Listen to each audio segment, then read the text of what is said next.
Hey, this message is for ladies who feel like they can't find love. They feel like it's the end of the world.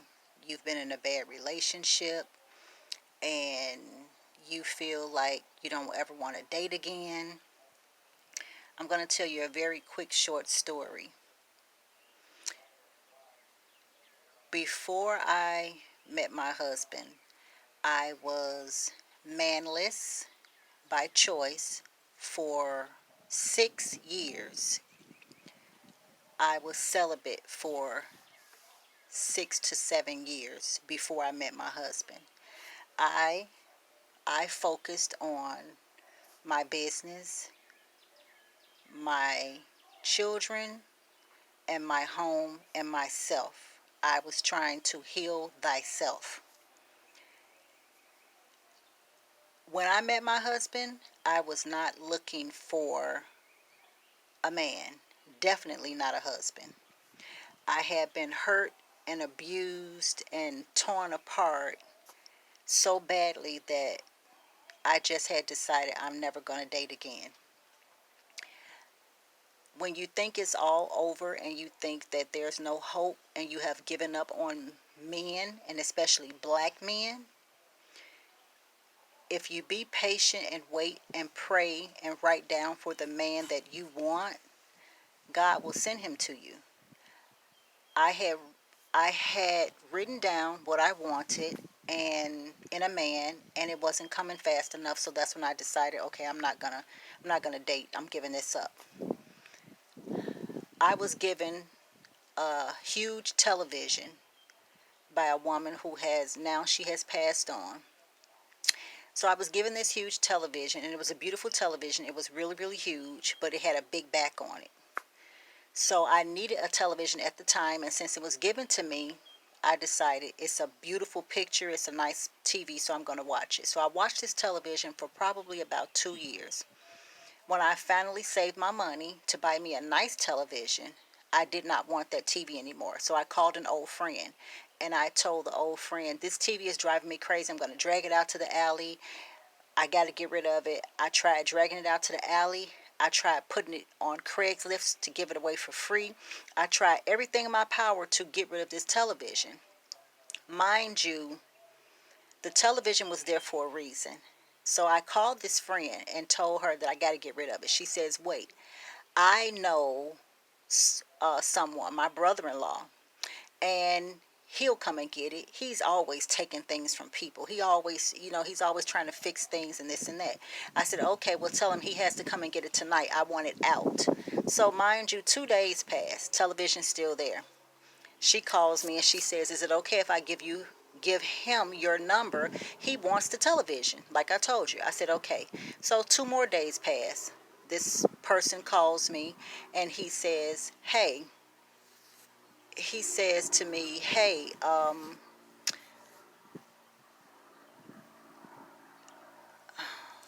sorry. I'm sorry. He says to me, hey, I want to come and get the television. I said, okay, come and get it tonight. So finally he comes and he gets the television, and I just wanted him to hurry up and get out and go. So he took the television. He says, I can't pay you for it. I can't pay you for it. So, is that okay? I said, no, take the television because it's for free. So, um, make a long story short, he calls me after he drags the TV out and he says to me, hey, I was wondering if I could take you to dinner since I can't pay you for the television. I'm like, ugh, well, I guess. So, mind you, a week later, we went out to dinner. We went to Weber Grill, and it was the most horrible date. Well, at the dinner table.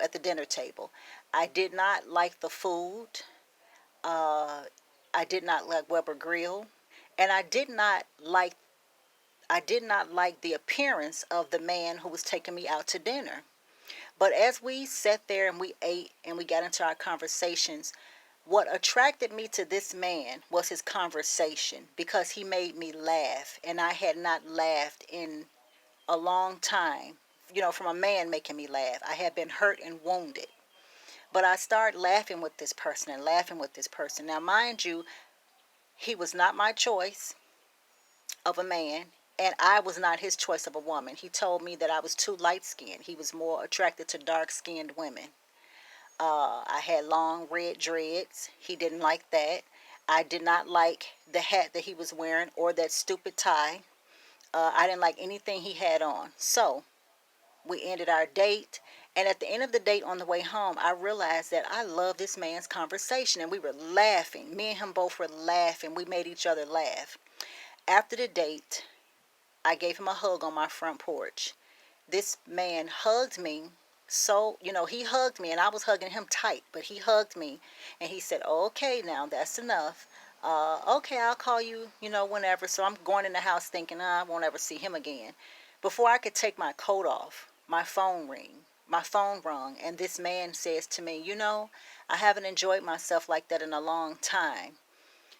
I want to know if I could see you again tomorrow, if that's not too much. So I told this man, yes, you can see me tomorrow, because I really wanted to see him as well, even though we didn't like each other's appearances.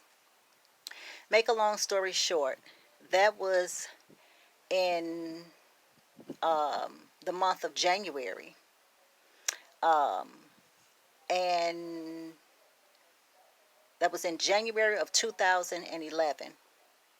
July of 2011, that man asked me to marry him, and we got married.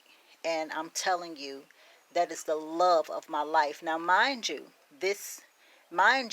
my husband and I grew up in the same neighborhood. We knew the same people. I had been knowing his sister-in-law for 35 years. We never crossed paths. We never crossed paths. And I'm telling you this because sometimes God is working on your husband, not your man, not your boyfriend. God is working on your husband.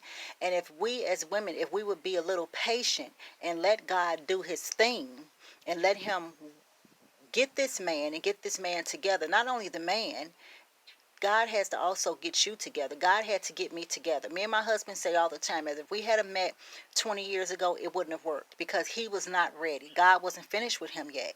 And God truly was not finished with me yet. So I'm just saying this to say, be patient, stand strong, be very, very picky, stay celibate, because you don't want to be all worn out when God sends you your Boaz, when God sends you your man. And I just wanted to say that because I think somebody needed to hear it. So with that being said, I just want to say, be patient, sisters, and wait on your king, because my husband is a man that I just can't, it's just not enough words on earth to describe how he has shown so much love to me, shown love to my children and our grandchildren. And I mean, he's just something that I cannot even find all the words to say. He's like a scholar. He's smart. He's sexy. He's cute. He's handsome. He's everything that I had wrote on that list. And he treats me the way I wrote on that list. And when I wrote that list, I put it in a Bible and I left it there. And do you know, I did not go back to that list until we had been married about 5 years later, and I found the list. And as I said, oh, wow. And as I'm looking over the list, everything on that list God had given me.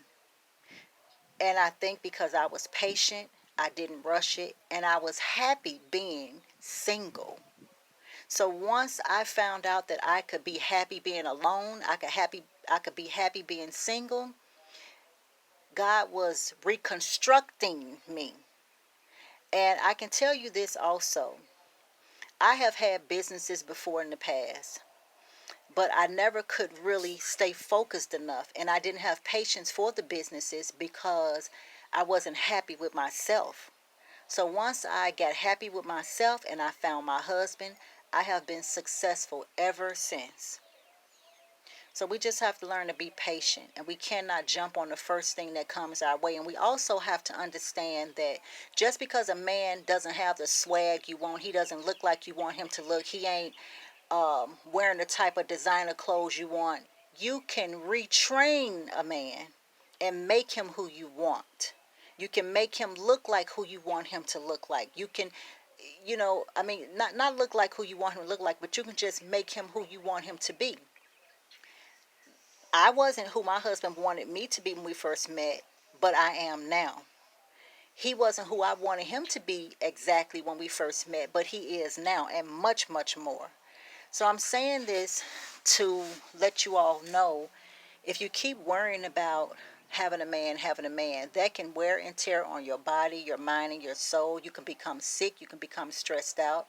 We have to understand to wait and be patient and stop rushing God, because sometimes when you rush God, you end up getting a bunch of mess. And us as women, we deserve the utmost joy and happiness in everything. And black men deserve that too, because they go through so much. So we have to learn to be patient and be the best that we can be for our husbands, not your boyfriends, not your boo things, none of that. Your husband. Peace and blessings.